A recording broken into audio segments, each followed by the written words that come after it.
Shalom, berjumpa kembali dengan channel Klavos Sukacita. Saya akan membagikan kebenaran firman di hari ini, namun sebelumnya mari kita berdoa. Terima kasih Tuhan untuk penyertaan dan perlindungan-Mu bagi kami sepanjang hari-hari kehidupan, secara khusus ketika Tuhan menjagai kami melewati malam dalam tidur dan istirahat. Kami ada di hari yang baru mengawali segenap aktivitas, rutinitas, tanggung jawab, pekerjaan, dan pelayanan. Di hari baru, kami memohon roh hikmat Tuhan untuk terus menuntun, menjaga, dan mengawal seluruh hidup kami. Dan firman-Mu akan menjadi dasar, fondasi bagi kami untuk melangkah dalam seluruh tanggung jawab di hari ini.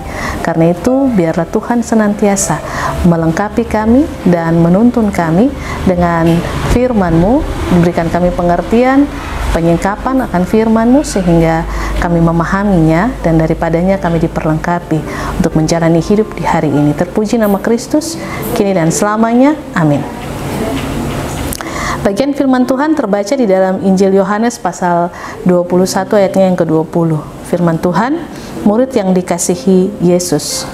Ketika Petrus berpaling, ia melihat bahwa murid yang dikasihi Yesus sedang mengikuti mereka, yaitu murid yang pada waktu mereka sedang makan bersama duduk dekat Yesus dan yang berkata, "Tuhan, siapakah dia yang akan menyerahkan Engkau?"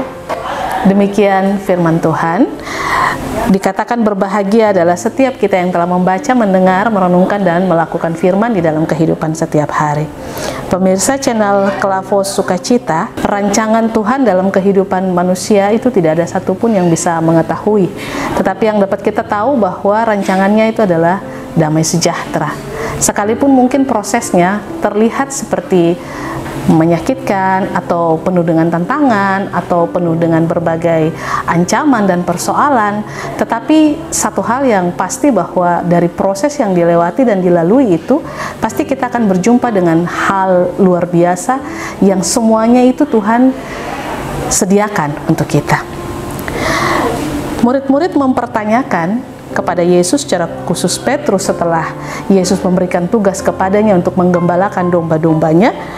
Petrus lalu kemudian bertanya kepada Yesus tentang bagaimana nasib yang akan dialami oleh murid yang dikasihi. Dalam hal ini adalah Yohanes. Memiliki kedekatan yang luar biasa dengan Yesus sehingga dalam kitab-kitab Injil dikatakan Yohanes adalah murid yang dikasihi oleh Yesus. Petrus berpaling dan melihat kepada Yesus untuk menyampaikan sebuah pertanyaan yang nantinya akan terbaca pada ayatnya yang ke-21. Tuhan, apakah yang akan terjadi dengan dia ini? Petrus ingin mengetahui bagaimana kondisi ataupun keadaan Yohanes ketika nanti Yesus sudah tidak ada. Sebab Petrus merasa bahwa dia sudah memiliki sebuah tugas yang diberikan oleh Yesus padanya untuk menggembalakan domba-dombanya, yaitu umat Tuhan.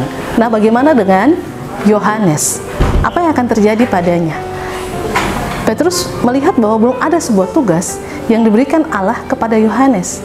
Lalu kemudian kalau kita membaca pada ayat yang selanjutnya, di ayatnya yang ke-21, Tuhan, apakah yang akan terjadi dengan dia ini?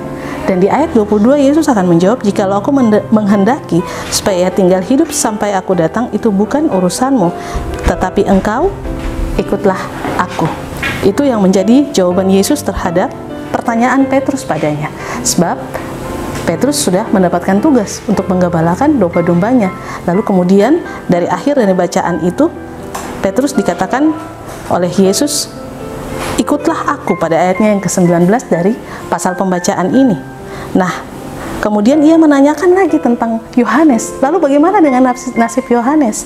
Apa yang akan terjadi padanya? Yesus bilang, itu urusan saya. Kau tidak perlu lagi untuk tahu apa yang akan terjadi terhadap Yohanes dan apa yang akan dia alami nantinya. Tetapi kau ikutlah saya. Itu yang Yesus perintahkan. Nah, dari sini bacaan yang kita baca hari ini mau mengarahkan kepada kita, seringkali kita melihat orang lain. Seringkali kita melihat bagaimana nasib dia. Setelah kita tahu bahwa posisi kita ada dalam keadaan aman, lalu kemudian kita merasa bahwa tanggung jawab belum diberikan nih kepada orang lain. Nanti bagaimana nasib dia? Apakah dia akan mengalami hal yang baik-baik saja? Ataukah dia akan mengalami sebuah penderitaan? Sebab dia merasa, Petrus dalam hal ini merasa bahwa dia sudah terpilih untuk mengembangkan sebuah tugas. Nah, bagaimana dengan Yohanes? Bukankah mereka selalu berada bersama-sama dengan Yesus? Petrus Yohanes, dan juga Yakobus, 3 orang yang selalu beriring bersama untuk menemani Yesus. Seperti ketika Yesus berdoa di Taman Getsemani, mereka ini yang bersama-sama dengan Yesus maju lebih selangkah ke depan untuk menemani Yesus berdoa. Dia bertanya sebagai seorang sahabat kepada sahabatnya ini, bagaimana nasibnya? Yohanes ini nanti apa yang terjadi padanya? Yesus bilang, kau tidak usah perlu tahu, sebab bagian-bagian orang sudah Tuhan tetapkan. Untuk Yohanes sudah ada panggilan tugasnya yang nanti akan diberikan.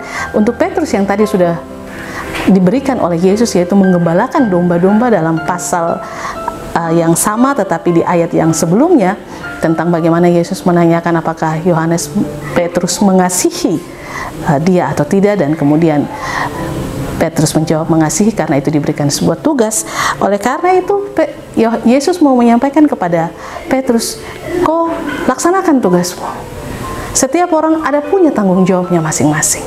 Itu yang Yesus mau menegaskan kepada Petrus. Dari apa yang menjadi pertanyaan Petrus berkaitan dengan Yohanes, murid yang dikasihi oleh Tuhan.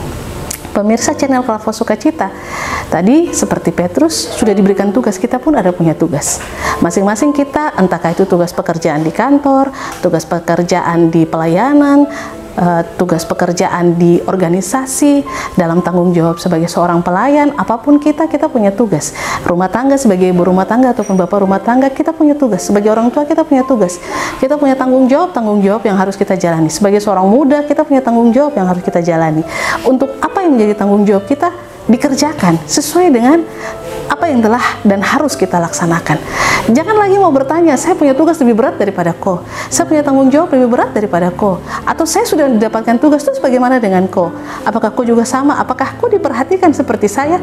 Kadang-kadang kita merasa bahwa memiliki sebuah tanggung jawab yang diberikan, entahkah itu pekerjaan di kantor, entahkah itu pelayanan, duduk dalam fungsi-fungsi yang ada, lalu kita merasa berbangga diri, kita merasa sombong, kita merasa angkuh, dan merasa yang tidak diberikan tanggung jawab itu orang-orang biasa. Karena itu kita diingatkan melalui firman Tuhan, masing-masing kita, entahkah di dalam jabatan pekerjaan dan sebagainya, dia ada tugas atau tidak, itu bukan berarti bahwa dia orang lebih kecil daripada kita. Itu bukan berarti bahwa dia tidak punya kemampuan daripada kita. Sebab porsi dan tugas tanggung jawab masing-masing orang sudah Tuhan tetapkan, sudah Tuhan berikan, sudah ada untuk harus ia jalankan. Karena itu mari kita lihat kita punya saja. Karena itu Tuhan bilang, tidak usah kau sibuk tentang itu, tidak usah kau sibuk tentang Yohanes, tapi kau ikutlah aku. Karena itu mari kita fokus terhadap apa yang ada dalam tanggung jawab kita, apa yang harus kita kerjakan. Itu yang menjadi fokus utama kita, supaya kita tidak usah menilai diri kita dengan diri orang lain. Kita tidak usah merasa dan menganggap bahwa kita lebih penting, utama daripada orang lain. Karena Tuhan sudah menyiapkan masing-masing kita dengan tugas kita masing-masing, tanggung jawab kita masing-masing, dan juga pelayanan kita masing-masing.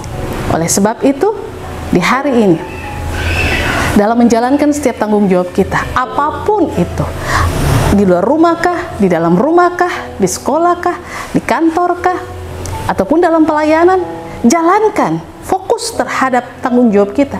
Jangan jadikan kemalasan orang lain mempengaruhi kerajinan kita, atau jangan membuat kelebihan orang lain kemudian menganggap diri kita tidak sempurna atau kurang bagus. Tetapi jalankan fungsi-fungsi kita sesuai dengan apa yang sudah ada dan yang sedang kita miliki. Jangan juga terlalu berambisi terhadap sesuatu yang belum waktunya. Karena waktu Tuhan itu selalu tepat, tidak pernah lambat, tidak pernah cepat, tapi selalu tepat. Dan karena itu ikutilah proses-proses yang harus kita jalani dalam kehidupan ini. Itu yang dari awal saya bilang, segala sesuatu harus lewati proses. Dan dalam proses itu Tuhan sedang menunjukkan rencananya yang luar biasa terhadap setiap kita manusia. Selamat menjalani kehidupan dan karya tanggung jawab dan kerja kita di hari ini.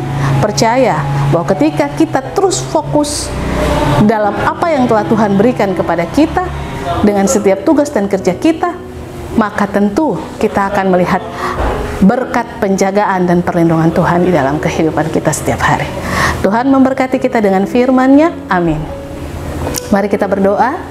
Terima kasih Tuhan untuk penyertaan-Mu melalui pemberitaan firman di hari ini. Biarlah Roh Kudus terus menyingkapkan firman-Mu untuk memimpin, menuntun, dan melengkapi dalam menjalankan segala tanggung jawab sepanjang hari ini. Kami percaya Tuhan, Engkau senantiasa memberikan kekuatan dan sukacita bagi kami, memberikan hikmat dan pengharapan bagi kami di tengah-tengah karya yang kami jalani. Ini doa dan ungkapan syukur kami. Terpuji nama Kristus kini dan selamanya. Amin.